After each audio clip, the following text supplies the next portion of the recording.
Bonsoir à toutes et à tous et bienvenue dans Futsal. Ce soir, c'est tout simplement le champion en titre, le Selacline Tullin, qui est mis à l'honneur. Leader de la compétition, les hommes d'Ablak Wafik accueillent le Lart Bruxelles. Des renards qui ont déjà mis fin cette semaine à leur collaboration avec leur entraîneur Hafid Elguir. De son côté, le Futsal Jet se déplaçait à la Estre. Les hommes de Jean-Pierre Sepulveda ont-ils engrangé leur premier point de la saison? Réponse dans quelques minutes. Et puis, nous nous sommes rendus à Hoboken pour le choc face à Ham. Le temps passe vite sur BX1 car c'est déjà le 5e numéro de Futsal.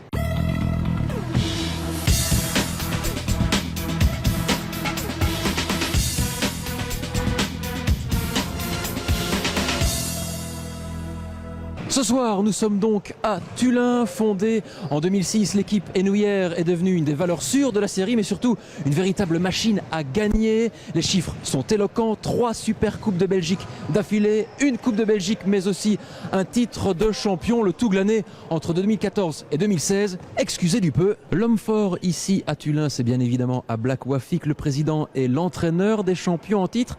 Ablak, l'objectif cette année, c'est de faire aussi bien, si pas mieux, que la saison dernière.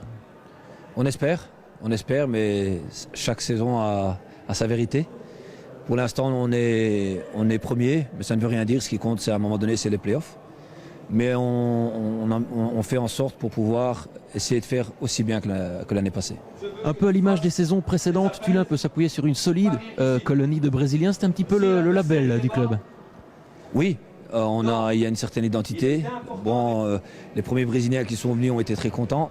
Ils en ont fait part à d'autres joueurs dans d'autres pays qui aujourd'hui nous contactent. Et il y a une colonie, il y a aussi trois joueurs de la région. La semaine prochaine, il y aura un 4e. Donc c'est un mélange de joueurs brésiliens et de joueurs de la région. Ce soir, vous accueillez le Lart, on le sait. Tullin éprouve quelques difficultés face aux équipes bruxelloises, des équipes bruxelloises qui ont l'air de vous enquiquiner. La preuve, il y a 2 semaines, face au Futsal Jet, où vous l'avez emporté un peu ric-rac, si j'ose dire. Oui, tout à fait. Et d'ailleurs, si on regarde la Supercoupe, la finale de la Supercoupe, donc la Supercoupe, contre Annessen, ça a été aussi très difficile. Contre Jet, c'est difficile. Aujourd'hui, ce sera difficile. À Bruxelles, il y a des très bons joueurs. Et puis surtout, quand en un match, ils sont redoutables, parce qu'en un match, ils peuvent jouer facilement à 150%. On l'a vu contre Jet. Annessen, aujourd'hui Bruxelles. Je pense qu'il y a un vivier considérable à Bruxelles qui à mon sens, s'il pouvait à Bruxelles avoir un club comme Selacline avec une très bonne organisation et avec un bourgmestre qui est là derrière et qui donne les installations, je pense que Bruxelles serait certainement la région phare de foot en salle, ça j'en suis sûr. Le message est lancé, Ablak, bon match. Merci. André De Campos, tout près de nous. Il entre dans le jeu de l'autre côté vers Lucas Diniz. Diniz vers Mayo de Lima. La première frappe qui a léché véritablement le montant de Mustapha Ben Ali. Première alerte là dans les premières secondes. De Campos ou Cookie. De Campos, il glisse le ballon à Cookie. Et deuxième opportunité pour les Tullinois. Bouamama Boulkoumit pour le donner. De la droite vers la gauche, le pointu, c'est en plein sur Lucas Diniz, le ballon qui est dans les pieds d'André De Campos, le festival déjà d'André De Campos, la frappe, la parade de Mustapha Ben Ali. 3e occasion chaude là pour le Selacline. Barbosa, plein axe, la talonnade pour André De Campos, la fin de tir, non la talonnade cette fois-ci pour c'était Lucas Diniz. Et encore une fois, il y a Mustapha Ben Ali sur la trajectoire de ce ballon, ils sont mis à rude épreuve. Dans ces premières minutes, les joueurs de Georges Tsoras, le Lart qui prend ses marques ici au complexe sportif de Tullin. La frappe à distance, le ballon qui a été renvoyé, c'est pas terminé pour Giarini, 2 arrêts miraculeux là, de la part du portier tullinois. Barbosa qui remonte ce ballon tranquillement dans la partie de terrain bruxelloise. Valenti vers El Morabit. Hicham El Morabit, il a été surpris, Mustapha Ben Ali et l'ouverture du score. Et il le dit à ses partenaires, le portier bruxellois, j'avais la vue masquée. Et c'est donc Hicham El Morabit qui débloque la situation ici à Tullin après un peu plus de 12 minutes. 1-0 pour le Selacline. 1-0 donc pour Tullin grâce à Hicham El Morabit. Oh, Dos Santos Barbosa, le contrôle poitrine, il vient toucher du bois, il était seul, libre de tout marquage. Il vient de louper la balle de break. Paulo André Dos Santos Barbosa. Boudjouane, il s'infiltre, plein axe, Boudjouane avec Abassi, la frappe tendue. Je pense qu'il était battu for Giarini. Malheureusement pour le Lart, c'est passé à côté. Barbosa avec Diniz en première intention, le relais entre les deux hommes. Il capte ce ballon en deux temps. Ben Ali, mi-temps 1-0 pour le Selacline, but inscrit par Hichem El Morabit. Rien n'est fait, loin de là. Le Lart a encore une carte à jouer en seconde période. De Campos, devant Chanouf, De Campos, le décalage, c'était pour Kouki. Il s'est bien couché encore une fois. Mousse Ben Ali qui a déjà été mis à contribution dans cette seconde période, peut-être encore une fois ici avec Diniz. Il a emmené son ballon, le contre favorable. Il parvient à toucher ce ballon du bout du pied, le portier bruxellois. Il est bien muselé ce soir. Bouamama Boulkoumi, pas beaucoup d'espace. Il n'a que les miettes pour s'exprimer. Oh, Dos Santos Barbosa qui a emmené son ballon. Il avait effacé Chanouf, mais pas Ben Ali. La contre-attaque, c'est du 2 contre 2 avec Mohamed Abbassi. Le ballon sauté là par-dessus la défense tulinoise. Mais ça sera trop long, beaucoup trop long. Boudouane devant Kouki. Abbassi dans la profondeur, oh, la talonnade et l'égalisation, c'est superbe. Oh, c'est superbe cette égalisation de Bilal Abakash. Il ne s'est pas posé de questions. Et la talonnade qui va bien et l'égalisation, je vous le disais, Tullin n'était pas à l'abri. Mais quelle inspiration géniale du capitaine bruxellois. André De Campos avec Diniz, il a l'espace, Diniz, le ballon, a-t-il franchi la ligne? Non. Et il y aura un penalty. Il y aura un penalty en faveur de Tullin pour une faute sur Orazio Valentin, poussette fautive de Méziane Boudouane.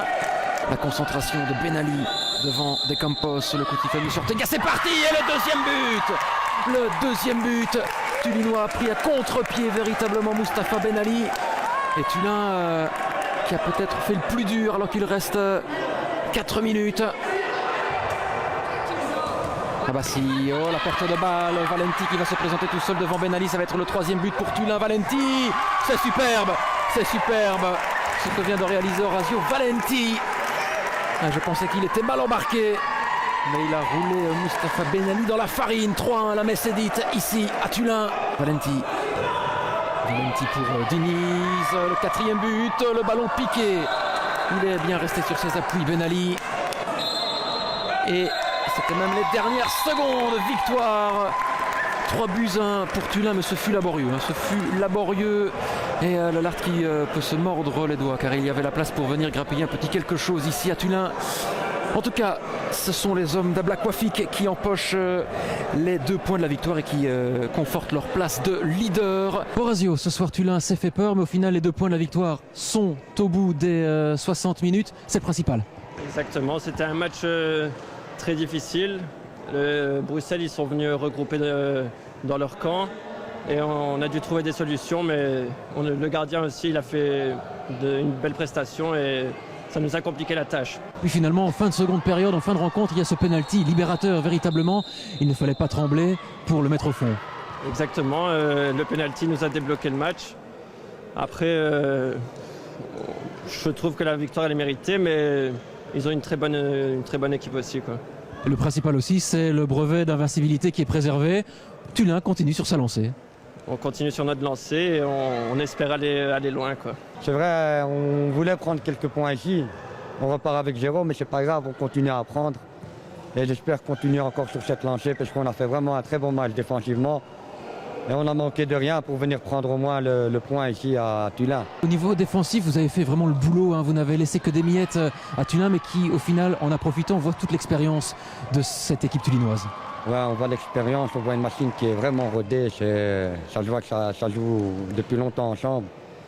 Mais bon, au final, ils méritent leur victoire. On ne va pas dire qu'ils nous ont volé la victoire. Ils ont été plus forts que nous dans le jeu. Nous, on s'est contenté de défendre. Et on a essayé de partir en compte pour essayer de prendre au moins quelques points, marquer des goals, mais bon, ça n'a pas suffi. Un petit mot sur ton but. D'où est venue cette inspiration, cette matchère qui a fait la différence, du moins qui a failli faire la différence?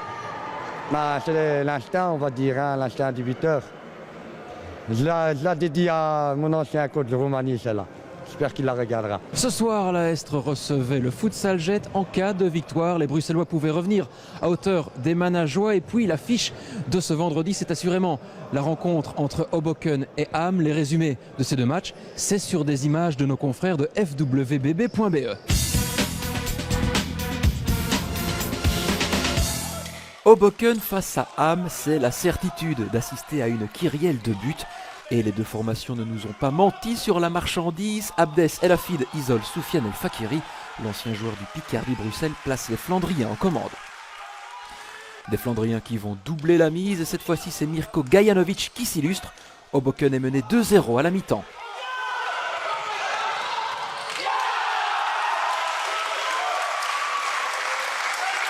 Une pause qui va faire le plus grand bien aux troupes de Karim Akajoua. Imad Amazou réduit l'écart avant de voir Hicham Chanouf rétablir l'égalité. Son but est un modèle du genre, jugez plutôt.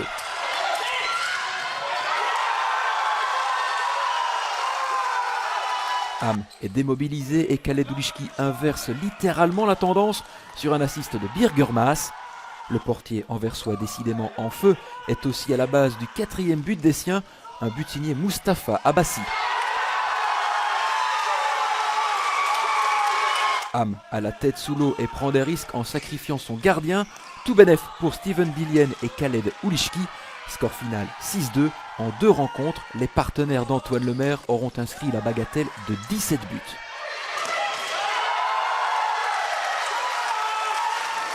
C'est dans les 10 dernières minutes de la rencontre que le Futsal Jet va faire la différence face à l'Aestre. Le Marquois affiche alors 2 partout lorsque Younes Harika hérite d'un 9 mètres, un jeu d'enfant pour le joueur bruxellois qui expédie une prune dans la lucarne de Frédéric Dermilio. De l'autre côté, Nicolas de Bardemacher fait le travail devant Aurélien Chantine. Il reste alors un peu moins de 4 minutes. L'Aestre est obligé de se découvrir, peut-être un peu trop.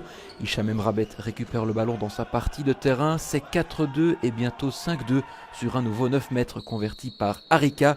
C'est la première victoire cette saison pour les hommes de Jean-Pierre Sepulveda qui accueilleront le Lart vendredi prochain. Dans les autres rencontres, le Basic Fit Bruxelles est allé s'imposer à Flémal 6-3. Limal en a fait de même à domicile, 6-4 devant Tervuren. Au classement général, Tullin mène toujours la danse avec 5 victoires en 6 rencontres. L'AS Scarbeck conserve sa 2e place. Le Lart Bruxelles recule d'un cran. Le Basic Fit revient à une longueur de son voisin lacquenois pendant que le Futsal Jet se replace. Tervuren est lanterne rouge. Il y a un mois, rappelez-vous, j'avais tenté de tâter du cuir avec Bouamama Boulkoumit du Lart. Ce soir, c'est un autre virtuose du ballon rond qui m'accompagne. L'un des piliers du Selacline Tullin, vous l'avez reconnu, c'est Bruno Barbosa.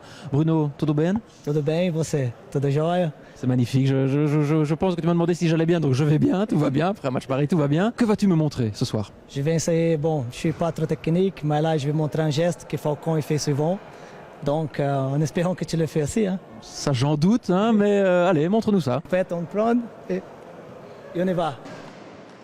Et donc, ce geste-là, tu es face à un joueur, donc. Tu vas le bouger, et après tu vas chercher un pas. Eh ben voilà, montre-moi, voilà, là justement, voilà, je me mets en situation. Voilà. D'accord, ok, ouais. Je suis dans le vent, c'est ça. Maintenant, c'est toi de le faire. C'est que je dois être dans le vent, non? Ça va, je pense que ça risque d'être compliqué. Bon, on va essayer. Hein. Non, mais attends. Vas-y. Vas-y, ouais. Regarde, je fais doucement. Ouais, vas-y. Tu le prends? Ouais. Prends. Ah oui, ouais. Facile, hein? Facile.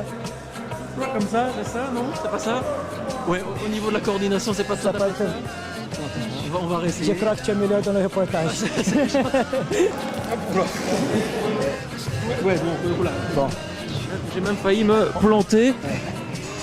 Bon, voilà, hein, on va pas se mentir. On va pas se mentir, c'est du n'importe quoi. Bruno Barbosa est beaucoup plus talentueux que moi. Obrigado. Obrigado à toi.